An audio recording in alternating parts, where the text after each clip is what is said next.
Bem-vindos ao Pode Crer na Bíblia. Hoje a gente vai fundo em Gênesis, capítulo 32. É um capítulo, nossa, marcante. Conta a volta de Jacó, aquela tensão toda para reencontrar o irmão Esaú depois de 20 anos, sabe?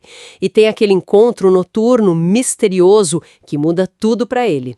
Ok, vamos analisar essa história fascinante. É uma passagem riquíssima mesmo. Começa ali nos versículos 1 e 2, Gênesis 32. Jacó está seguindo viagem e, de repente, os anjos de Deus lhe saíram ao encontro. E ele olha e diz, este é o exército de Deus. E chama o lugar de Maanaim, que quer dizer 2 acampamentos.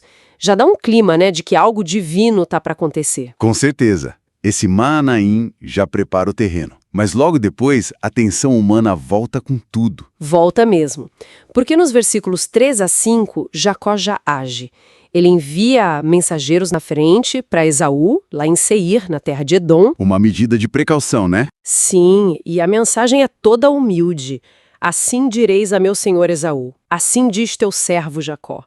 Ele se coloca como servo, chama Esaú de senhor, diz que prosperou, que está voltando e que quer achar graça aos olhos dele. É quase um pedido de desculpas antecipado, né? Totalmente. Só que a resposta que volta, não é nada tranquilizadora.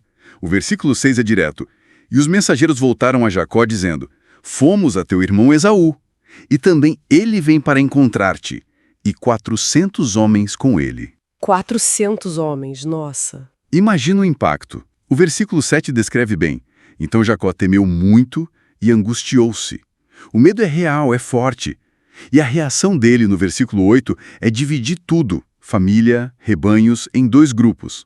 Aquela lógica, se Esaú atacar um, talvez o outro escape. É uma mistura de estratégia humana, puro pavor, né? Talvez faltando um pouco daquela confiança que o encontro com os anjos em Maanaim podia ter dado. Exato.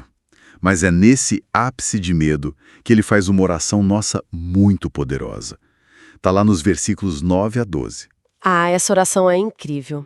Ele começa lembrando a aliança, né? Deus de meu pai Abraão e Deus de meu pai Isaque, o Senhor que me disseste, torna-te a tua terra e far-te-ei bem. Ele se apega à promessa. Isso. E reconhece a própria pequenez, no 10. Menor sou eu que todas as beneficências.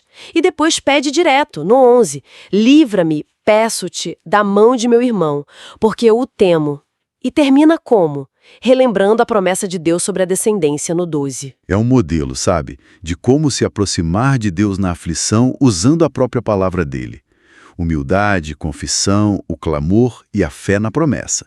Mas veja bem, ele ora e ora com fervor. Exatamente. Mas não fica só nisso. Exatamente. A oração impulsiona a ação. É um equilíbrio teológico importante. E que ação? Versículos 13 a 21 descrevem o plano dos presentes para Esaú. É uma fortuna em animais. 200 cabras, 20 bodes, 200 ovelhas, 20 carneiros. 30 camelas de leite, 40 vacas, 10 novilhos, 20 jumentas, 10 jumentinhos. É muito bicho. Muita coisa. 550 animais no total. E a estratégia é mandar em levas separadas, cada uma com a mesma mensagem, para ir aplacando Esaú aos poucos. Olha, é aqui que a coisa fica bem interessante. Essa prática de presentes para reconciliação era comum no Antigo Oriente. Mas a forma como Jacó organiza, a quantidade, mostra uma inteligência, um esforço real para buscar a paz. Mostra essa integração entre a fé, a oração e a ação responsável, a prudência. Depois de tudo isso organizado, os presentes enviados, nos versículos 22 e 23, ele pega a família, as esposas, os filhos, tudo que tem e faz atravessar o rio Jaboque durante a noite. Garante que todos estejam seguros do outro lado. E ele? Ele fica para trás. Sozinho. E é aí, nessa solidão, nessa noite, que acontece o clímax. Versículo 24. Jacó, porém, ficou só e lutou com ele um homem até que a alva subiu. Uma luta com um homem misterioso. Quem era ele? A identidade vai se revelando. O versículo 25 diz que esse homem, vendo que não prevalecia contra Jacó, que Jacó resistia, tocou na articulação da coxa dele e deslocou. Ai, uma lesão séria. permanente. E isso é muito simbólico. O que é fascinante aqui essa marca física representa o custo do encontro, mas também uma nova fonte de força, que vem justamente do reconhecimento da própria fraqueza, da dependência. E mesmo machucado, Jacó não larga. Versículo 26, ele diz: não te deixarei ir se não me abençoares. Que garra! Ele percebeu que não era uma luta comum, percebeu que estava diante do divino, e ele busca a bênção. E a bênção vem, com uma mudança de identidade. Nos versículos 27 e 28, o ser pergunta o nome dele, Jacó, o enganador, o suplantador. O nome que carregava o peso do passado dele. Exato, mas aí vem a transformação. Não se chamará mais o teu nome Jacó, mas Israel, pois como príncipe lutaste com Deus e com os homens e prevaleceste. Israel, que pode significar dele que luta com Deus ou Deus luta. Uau! Não é vencer Deus, mas perseverar no encontro com Deus. Prevaleceu por não desistir da bênção. Entende? A identidade dele é redefinida ali. E Jacó ainda tenta saber o nome do ser, no versículo 29, mas a resposta é meio enigmática, né? Por que perguntas pelo meu nome? Mas a bênção é confirmada. E abençoou-o ali. E Jacó nomeia aquele lugar Peniel, que significa face de Deus. Ele mesmo explica no versículo 30. Porque dizia: tenho visto a Deus face a face, e a minha alma foi salva. Ele teve um encontro direto, íntimo com Deus e sobreviveu. Uma graça imensa que aconteceu justamente ali, na solidão, na noite, na vulnerabilidade da luta e da lesão.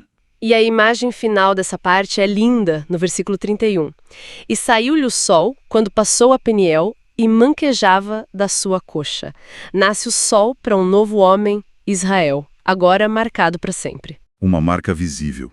E o último versículo, o 32, mostra como isso virou até um costume alimentar em Israel, de não comer o nervo da coxa, como um memorial daquela noite. Então, se a gente olhar a figura toda, o que Gênesis 32 nos ensina de mais forte? Olha, são muitos temas, né? A transformação que vem pela luta, pela crise, o paradoxo da força que se encontra na fraqueza assumida, na vulnerabilidade, a importância de perseverar na busca por Deus, mesmo quando dói. Mostra também que a reconciliação com as pessoas muitas vezes passa por essa reconciliação profunda com Deus. E claro, aquele equilíbrio, orar com fé, mas agir com prudência. Tá. Mas e aí? O que a gente tira disso tudo para nossa vida hoje? Acho que essa história valida as nossas próprias lutas, sabe? Os medos, as crises de identidade, os desafios de relacionamento, tudo isso faz parte. E como Jacó, é nesses momentos que a gente pode ter os encontros mais transformadores com Deus, se a gente perseverar e buscar a benção nele. A luta não é o fim, pode ser o começo de algo novo. É uma perspectiva poderosa. Isso faz a gente pensar, né? Será que aqueles momentos em que a gente se sente mais só, mais frágil, lutando mesmo, não são justamente os de maior potencial?